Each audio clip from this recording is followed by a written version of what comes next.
This is Lonnie Misalucha, and you are listening to PHLV Radio. PHLV Radio. The Asian American Pacific Islander Nurses Association of Nevada presents Healthy Mondays with AAPINA of Nevada. Start the week healthy and right with interesting conversations on living a healthy lifestyle. And now, your Healthy Mondays host, Dr. Mary Faye Axon Armstrong. Aloha! Good evening. Magandang gabi po sa inyong lahat. In Ilocano, naimbag asardam. In Cebuano, maayong gabi.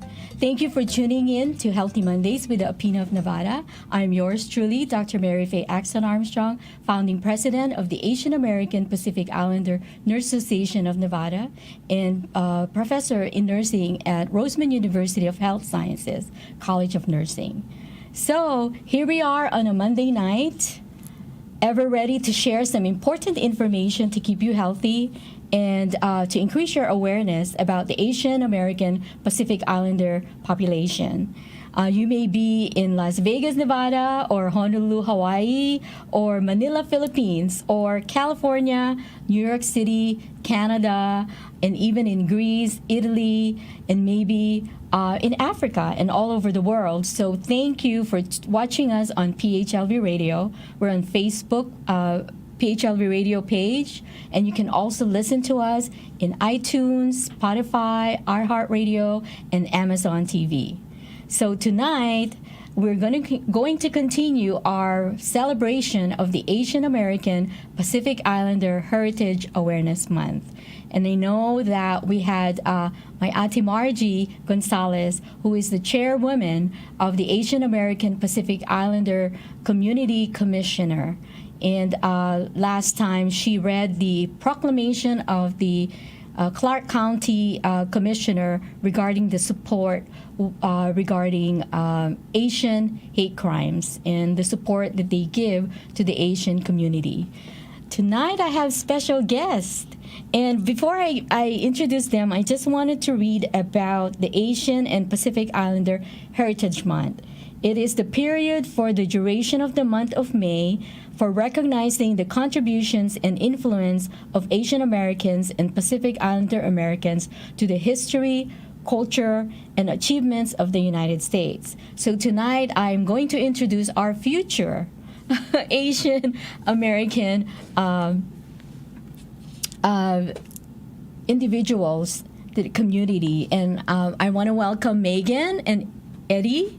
Would you like to introduce yourself? Welcome to Healthy Mondays with AAPINA of Nevada. Thank you. Well, I'm Megan. I'm a nursing student at Roseman, one of Dr. A's students. I'm also the current president of AAPINA Resna, which is the student organization for AAPINA Nevada. I'm Eddie. I'm also a nursing student at Roseman University. I'm in the same cohort as Megan, and I was a former student of Dr. A, and I am the secretary of AAPINA, and yeah, that's about it. Woohoo! AAPINA Resna, right? So maybe you can share about your humble beginnings, like to kind of establish that you came from an Asian descent. Yes, I'll go first. So my heritage, I'm half European on my mom's side and Filipino and Chinese on my dad's side. So my dad moved here to California, Central Valley, California, when he was around 7. My grandpa came over from the Philippines on his own with an engineering degree. He got a job and worked tirelessly to get his wife and his 6 kids over here. And yeah, so my dad has lived in California the rest of his life. My whole family basically lives in California. So yeah, I'm Asian on my dad's side. The American ideal, yes. House. Thank you, Megan, for sharing your family. Yeah, so me, I'm a second generation Korean American. My parents were born in Korea, Seoul, Korea, and they moved. I think my mom came from, where is it? She moved to Denver when she immigrated here, and my dad actually moved to Denver initially too, so that's where they met, and they had me and my sister. I think growing up Asian, I lived in a very Korean-dominated area back in Orange County, California, so it was like weird going to a high school with like 50% Koreans almost. So it's I didn't really have like a typical like what is it? I think I was surrounded by Koreans my whole life, so I just never really had the effect of what would you call it? Actually, never mind. We'll talk about that later. Yeah. So do you speak Korean? Yeah. Can you say good evening to our listeners out there in Korea? Korean. I'm not that good, but I'll be like, so, 안녕하세요.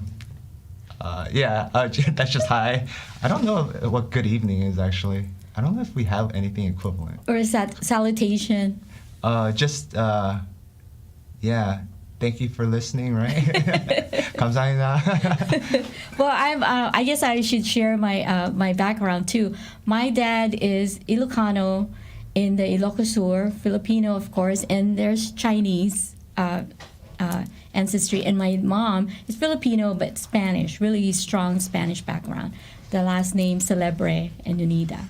So we're just like chop suey here, in this radio studio right now. So what prompted each of you to join the AAPINA Rosna and run for the leadership position? So I grew up in Central California. So there's not a big Filipino population in Central California, at least not when I was living there. I haven't lived there in 10 plus years. But so I didn't really grow up with a lot of Filipino influence or Asian influence as a child. I didn't really have a lot of Filipino exposure until I got to college. So that was really where I met my first like Filipino friends who like grew up in a Filipino household and like got to experience all of that. And it made me realize I was like missing out on like a big extended family, right? So any chance I get to take part in a Asian American or a Filipino organization, I'll take it. So when I heard about AAPINA, I jumped at that opportunity to join this extended family, but not just an extended family, but a community of student nurses who will provide great resources for me later on.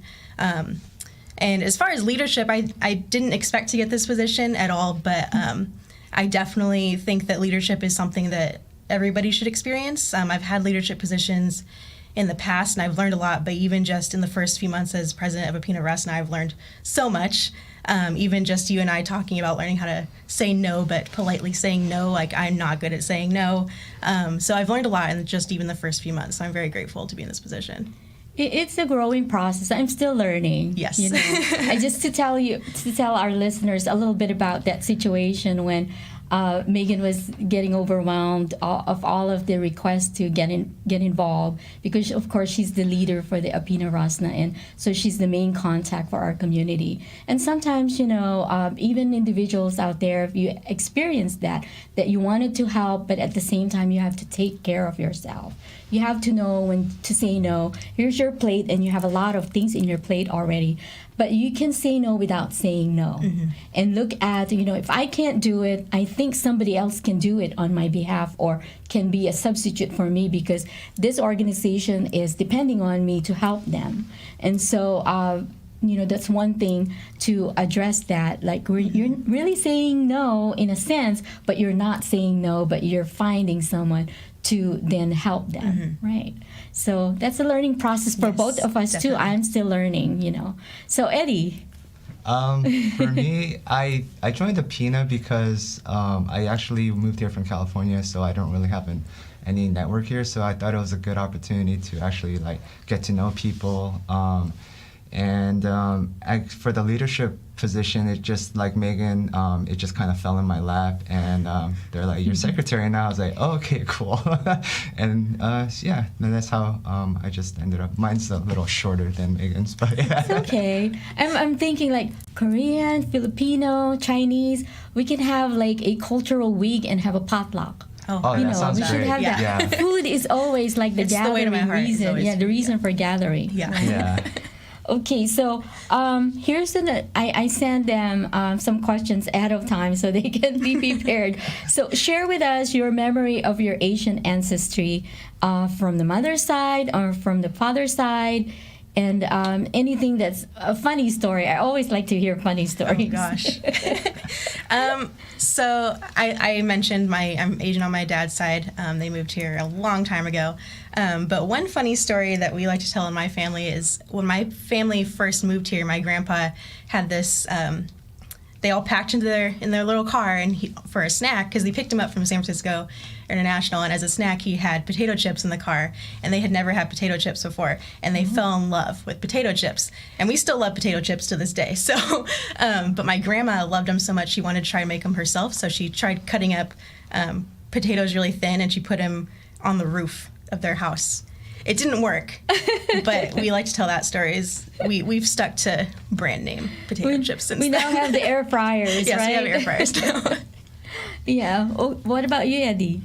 Well, yeah, so both my parents are Korean. I think growing up, there was a lot of funny things, but I can't really pinpoint any stories right now. But The one that stands out with you. With me, it's like usually I think when I learning words when I was growing up, my parents were immigrants, so their English wasn't the best. So like when I go to school and use the same words, like we would say for air conditioning, they call it aircon, and then no one understood like what I was saying sometimes, and I was like, I just said aircon, and then like they're like, what's aircon? And they're like, oh, AC. Okay, I was like, yeah, AC.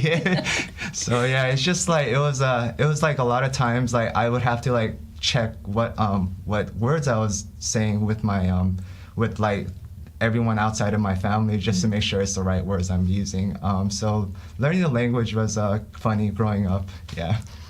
So you mentioned about that you grew up in high school with a 50% Korean population. Yeah. What about, is this your first college degree that you're seeking after No. high school, or you had experienced a situation where there's more non-Koreans?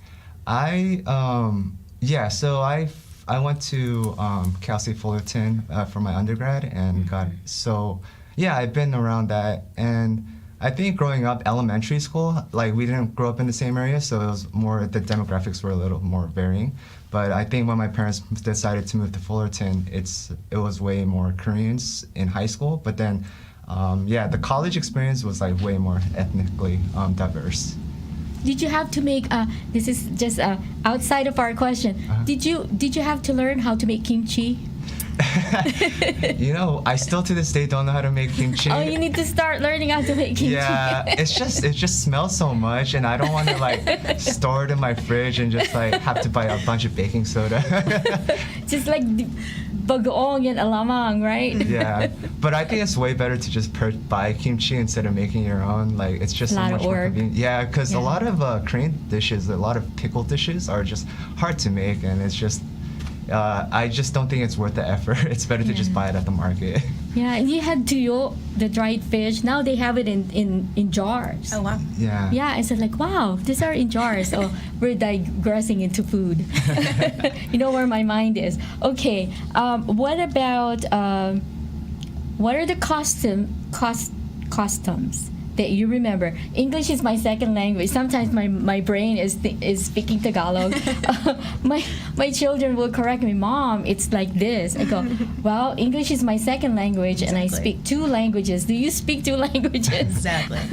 But what are customs that you remember while growing up that makes you proud to be of Asian descent?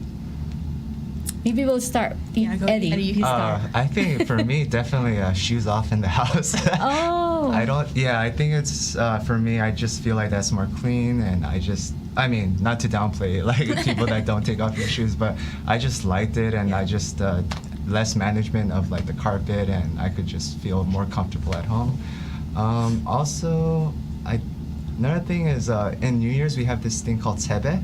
So there's actually, it's kind of like where the younger generation bows to the elders, and we do a bow, and then usually traditionally you wear hanboks, and you would bow to your mom and dad and your grandparents, and then you would sit down, and then you would kneel down, and then they would actually give you goals to work on for the new year. So it's not like you're not really setting the goal, and they're setting it for you. So I think what I liked about the Asian culture is there's like a lot of respect for the elders, and it's sometimes it's unwarranted and people abuse it, but I for the most part, it's you do need someone to look up to, and then as you grow up, and you have to respect, like, no matter what, and it's a good custom, I think, and that's what I really appreciate about being an Asian is like I still to this day, I think Filipinos have ate and kuya. We have like hyung and nuna for me, and then so we always have to respect our elders no matter what. My sister was older than me, I have to listen to her. And yeah, it was unfair growing up, but like I think I like it because sometimes you need an authority figure. Yeah. Yeah. Because when we're younger, we don't know any better. Someone has to guide us, right? Yeah. In Filipino, everyone is our aunties. Yeah. Or ate, or tita. Yeah. Yeah. So when you mentioned about the taking off your shoes or slippers going in, I watch Korean soap operas, and they offer, like, after you take out the shoes, they have like pair of slippers. Yeah, like house They slippers. offer. Do you do that too? I like my parents always give me house slippers, but I just never got in the habit of wearing them. But like, cause they're like the floor is cold, and I was like, I don't really like stand in the house too much, so like, but yeah, we don't do it to guests, but we have it in our own home where we just wear slippers. Only the family members. Yeah, exactly. In Hawaii, we do that. You take off your slippers and leave it outside. Oh, really? Yeah. It's also because I do that sometimes, and sometimes no, just come in. For the mainland, we call mainland. Oh, okay. So thank you, Megan.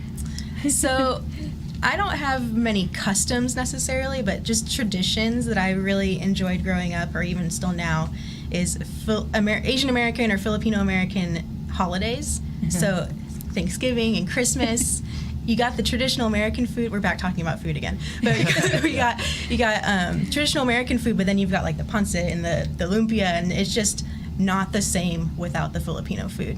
You go to a traditional American Thanksgiving or Christmas, and you're like, where's the Filipino food? Or you have flan with the pies at dessert. So that is something that I really love.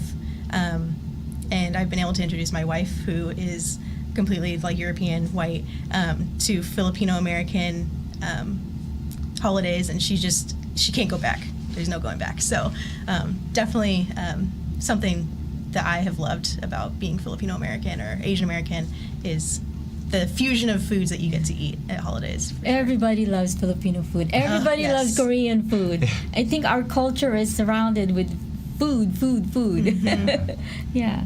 So I think I have a custom. I got interviewed yesterday from one of the TV news, and I mentioned about being a mother. My mom, our culture is we're supposed to finish the plate, whatever is left over on our children's plate. We're supposed to eat it, because we don't want to waste food. And I just refused to do that. I was like, I wouldn't be this petite if I eat all my children's leftover on their plate. So what I make sure is they only get the food that they can eat. So then if I have to finish it off, if I do what my mom say, then it would be just a little bit. But that's one that seems to be unknown, that if you're a good mother, you will finish the leftovers on your children's plate. And I said, I refuse.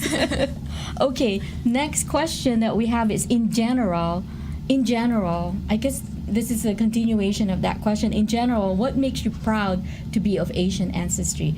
Without the food now. Yeah. Okay.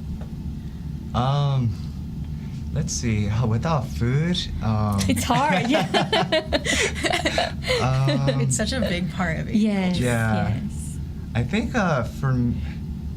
as in especially Koreans, they're very like national, and they have so much pride for being Korean.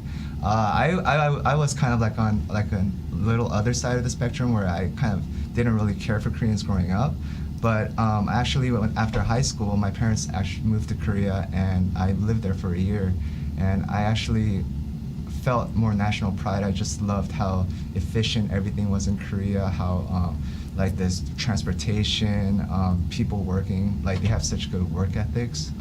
They Or- follow rules. Yeah, they follow rules, and yeah, they're good. They like recycle, and it's their technology is like I mean they're like the number one telecommunication. You know, we have LG and Samsung. So like I think there's like a lot of I mean, growing up, like I just know I was kind of I always like downplay Koreans. Like I was like, yeah, no, I'm an American, you know. But I found my identity in Korea, and I was so proud to be a Korean because I feel like there's so much national pride that they were trying to like do better, you know, and thrive. And I think like I'm so proud of how Korea is such a developed and country, and it's very fun to be into. But yeah.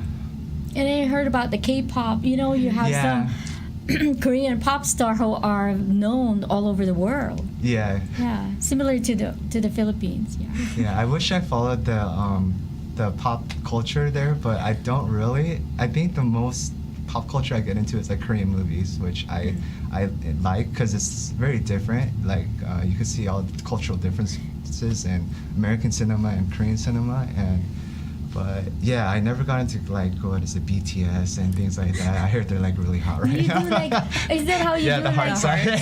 Saranghae! So we're very diverse. It's not, you know, Filipino, Koreans. And one of these days, we had, I think Matthew Dang, who came in, he's Vietnamese. He shared a little bit about his culture. So it's good to hear the differences in the Asian, because some of our listeners out there are not aware that Asian population is very diverse.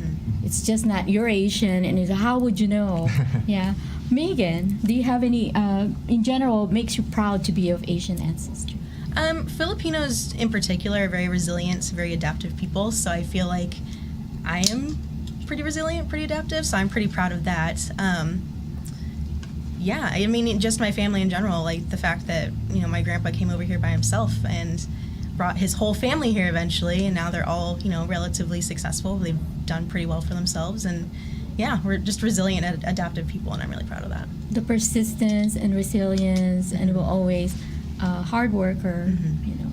And we're all like, you look around and there's a Filipino nurse, you know, there's always the healthcare, exactly. the healthcare field. Wow, look at that. We only have 2 questions left. I wish that we could just talk forever, right? Yeah. So please share with our listeners what are the things they need to be aware of when they are about to meet and get to know friends from an Asian ancestry. I mean, like you just mentioned, the diversity. When you're meeting anybody of the Asian descent, we're not all the same. So just embrace whatever culture they are. If you have questions, don't be afraid to ask about it. Just don't make rude assumptions, because we're not all the same at all.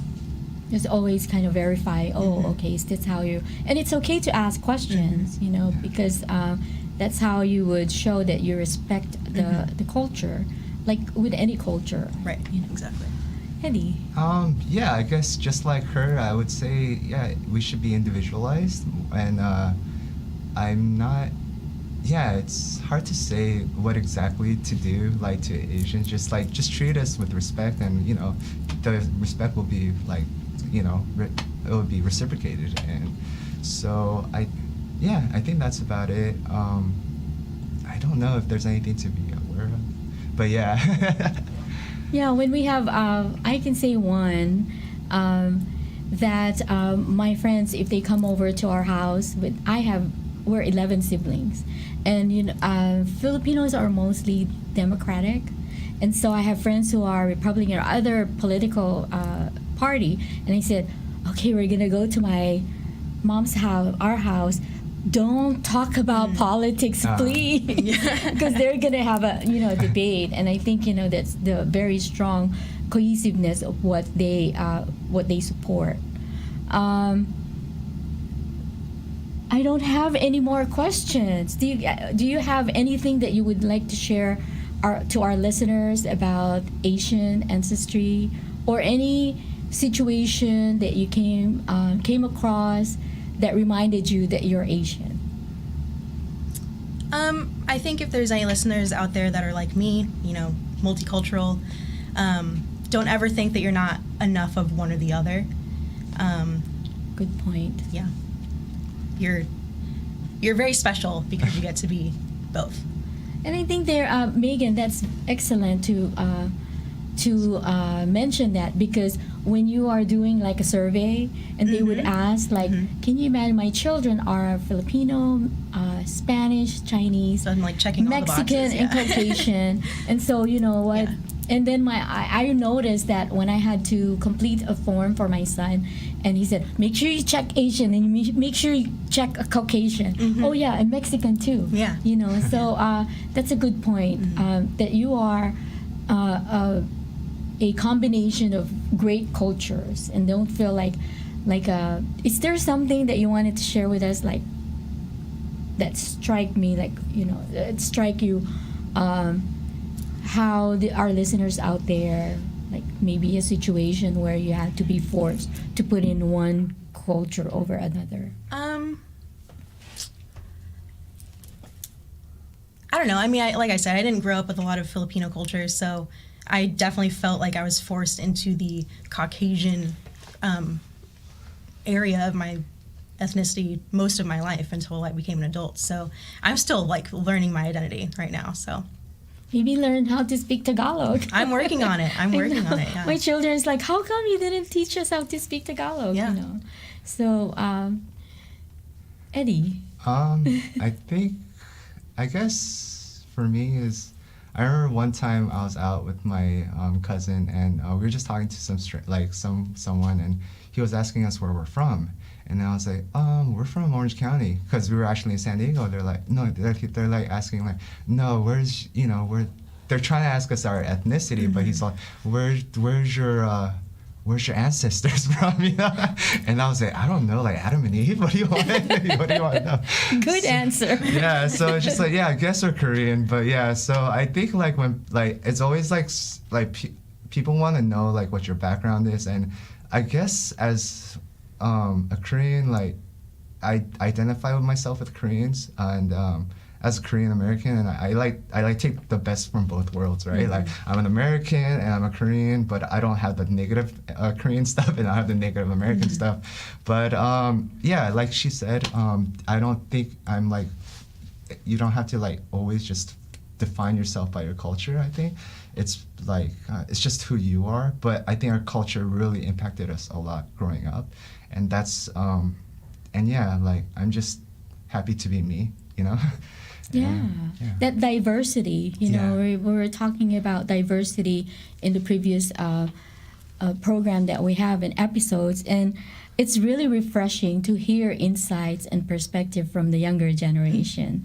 You know, to be able to see culture, the Asian American culture, in the eyes of the younger generation here, and it's really interesting how you grew up 50% of Koreans in your younger years, and then you were confident to then mingle with the other culture, right? Yeah, it's like weird when I run into when I started working. Like I didn't really work in you know, I didn't work where I'm surrounded by Koreans, and they're like, we never had Korean barbecue. A lot of people never had Korean barbecue. I was like so shocked. So I like organized an outing. We're gonna go get Korean barbecue. They're missing out a lot. Yeah, and they had no idea what to do. And then my boss was like, why are you ordering so many stuff? And then like because he was gonna pay for it, like he was like scared. I was like, no, it's a buffet. He's like, oh really? So he just kept saying, order this and this and this. And it was funny because they told me to order it in Korean, but like my English, they understood me in English, so like they always kind of like whenever I go to a restaurant, it's funny, like they always want me to speak Korean, but they understand like English too. Yeah, like, Filipino too. A lot of Filipinos can speak English very well. Yeah. So yeah, I think it's funny, and it gives me a lot of work to like take people out and like do all the work. It's like, no, you order it. Yeah. Well, you know, time flies when we're having fun. That's my cue. Yeah. Do you have any last words of wisdom for our listeners out there? I know we had given them a lot of information. I feel like we talked getting to know about the a lot. Asian Americans, getting to know Asian Americans in the eyes of our younger generation. That's very refreshing. Okay, Well, think about wise words of wisdom. I just appreciate you having us on here, especially, you know, hearing from the younger generations. A lot of us are of mixed cultures now. It's becoming more accepted to be multiple ethnicities, and I think it's good to hear younger people's viewpoints of what it's like to be Asian American or multicultural and things like that. You have it hard because you have to decide to identify with what. Exactly. And it's good for our listeners to hear the insights and how you're feeling about the situation. Eddie, words of wisdom? I do have no wisdom in me, but Yes, you have. just respect your elders. Yes. And yeah, even though they might be wrong sometimes, you just still have to respect them. Yes.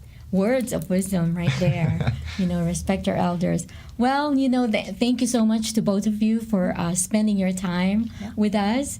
And good luck with Block 8. Is that Eddie and Megan is embarking a nursing specialty for their part of their training at Roseman University. So thank you so much for taking your time to be with us tonight. And of course, PHLV Radio, once again, Johan, for your partnership and for sharing information to our listeners out there.